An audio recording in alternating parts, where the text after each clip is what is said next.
Praise the Lord. இந்த August மாதத்தில் 23ஆம் தேதி ஆகிய இந்த சனிக்கிழமையின் காலை வேளையில் தேவ சமூகத்தில் வந்திருக்கிற ஒவ்வொருவரையும் கர்த்தர் தாமே ஆசிர்வதிப்பாராக.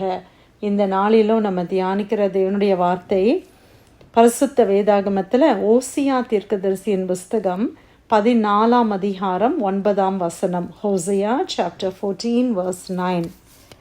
இவைகளை உணரத்தக்க ஞானமுள்ளவன் யார்? இவைகளை கிரகிக்கத்தக்க புத்தி உள்ளவன் யார்? கர்த்தருடைய வழிகள் செம்மையானவைகள், நீதிமான்கள் அவைகளில் நடப்பார்கள். பாதகரோவென்றால் அவைகளில் இடறி விழுவார்கள். அல்லேலூயா. கர்த்தருடைய அருமையான இந்த வசனத்துக்காய் கர்த்தரை ஸ்தோத்திரிக்கலாமா? இவைகளை உணரத்தக்க ஞானமுள்ளவன் யார் என்று சொல்லி ஒரு கேள்வியோடு இந்த வசனம் ஆரம்பிக்கிறத நம்ம பார்க்கிறோம். யார் ஞானமுள்ள மனிதன்? அந்த ஞானமுள்ள மனிதனால் மட்டும்தான் இதை உணர்ந்து கொள்ள முடியும். இவைகளை கிரகிக்கத்தக்க புத்தியுள்ளவன் யார்? என்ன அப்படிப்பட்ட காரியம்னு சொல்லி பார்க்கும் பொழுது, கர்த்தருடைய வழிகள் செம்மையானவைகள். ஆமென். The Lord's ways are right. The Lord's ways are perfect. கர்த்தருடைய வழிகள் எப்படிப்பட்டது? அது செம்மையான வழி, அது நீதியான வழி. ஆமென். ஆண்டவருடைய வழிகளை சில நேரங்களில் நம்மளால் உணர்ந்து கொள்ள முடியாது, புரிந்து கொள்ளவே முடியாது. அதனால தான் இந்த வசனம் ஆரம்பிக்கும் போதே சொல்லப்படுகிறது, ஞானமுள்ளவன் யார்? கர்த்தருடைய வழிகளை உணரத்தக்க ஞானமுள்ளவன் யார் இருக்கிறா? அவருடைய வழிகளை உணர கிரகிக்க கூட முடியாத வழிகளாய் காணப்படுகிறது. அதனால தான் நம்மளுடைய அண்டர்ஸ்டாண்டிங்குக்கும் ஆண்டவருடைய வழி நடத்துதலுக்கும் சில நேரங்களில் நம்மளால் அதை என்ன செய்ய முடியல, புரிஞ்சு கொள்ள முடியல. ஏன் ஆண்டவர் இந்த வழியில் என்ன நடத்துகிறாங்க? நம்மளால் அநேக நேரங்களில் புரிந்து கொள்ள முடிவதில்லை. ஆனால் ஒன்று நமக்கு தெரிய வேண்டும், கர்த்தருடைய வழிகள் செம்மையானவைகள். ஆமென். The Lord's ways are right. எல்லாத்துக்குமே ஒரு ரைட் இருக்குது, ராங் இருக்குது. கர்த்தருடைய வழி எப்பொழுதுமே அது செம்மையான வழி. பிரியமானவர்களே, நீதிமான்கள் அவைகளில் நடப்பார்கள். கர்த்தருடைய பிள்ளைகள் நீதிமான்களாய் நாம் இருக்கும்போது நாம் கர்த்தருடைய செம்மையான வழியில் நாம் நடக்கிறோம். ஆனால் பாதகரோவென்றால்,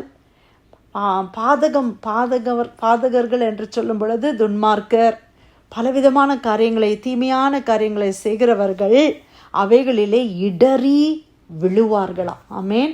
நீதிமான்கள் கர்த்தருடைய செம்மையான வழியில நடக்கிறார்கள். ஆனால் பாதகரோ அதே தேவனுடைய வழியில அவங்க நடக்கணும்னு ட்ரை பண்ணா கூட அவங்களால முடியல. அவங்க இடறி விழுகிறார்கள்.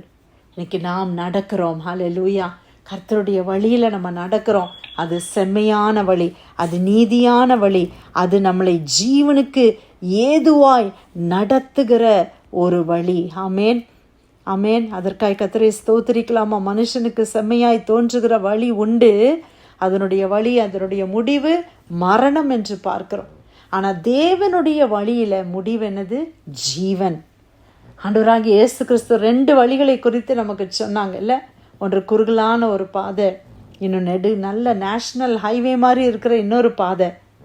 ஆண்டவர் சொன்னார், இந்த குறுகலான பாதையை நீங்கள் சூஸ் பண்ணுங்கள், நேரோ வே, அதை சூஸ் பண்ணிக்கொடுங்க. அது கடினம்தான், அதில் அநேக கடினங்கள் காணப்படுகிறது, பலவிதமான அதில் நிந்தனைகள் காணப்படுகிறது, கஷ்டங்கள் இருக்குது.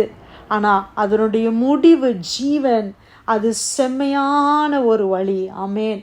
அந்த கர்த்தருடைய வழிகளுக்காக நம்ம தேவனை ஸ்தோத்திரிக்கலாமா? இன்றைக்கி நம்ம வாழ்க்கையை, ஆண்டவரே கர்த்தருடைய வழியில் நடக்க நான் ஒப்பு கொடுக்கிறேன்னு சொல்லுவோமா? உம்முடைய வழிகள் செம்மையான வழிகளாக இருக்கிறது என்பதை புரிந்து கொள்கிறேன். ஆண்டவரே, உம்முடைய வழியில் நடக்க எனக்கு பலன் கொடுங்கப்பா.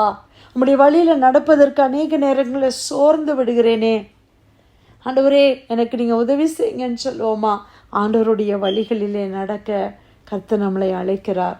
ஏனென்றால் வசனத்தில் நம்ம கேட்டது மாதிரி நீதிமான்கள் அந்த வழியிலே நடக்கிறார்களாமே.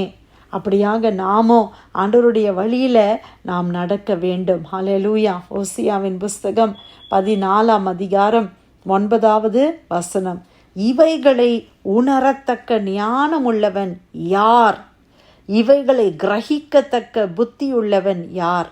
கர்த்தருடைய வழிகள் செம்மையானவைகள், நீதிமான்கள் அவைகளில் நடப்பார்கள், பாதகரோவென்றால் அவைகளில் இடறி விழுவார்கள். கர்த்தர் கொடுத்த நல்ல வார்த்தைக்காய் ஆண்டவருக்கு நன்றி செலுத்தி இந்த பிரேயர் லைனில் வந்திருக்கிற யாராவது நம்ம ஜெபிக்கலாமா?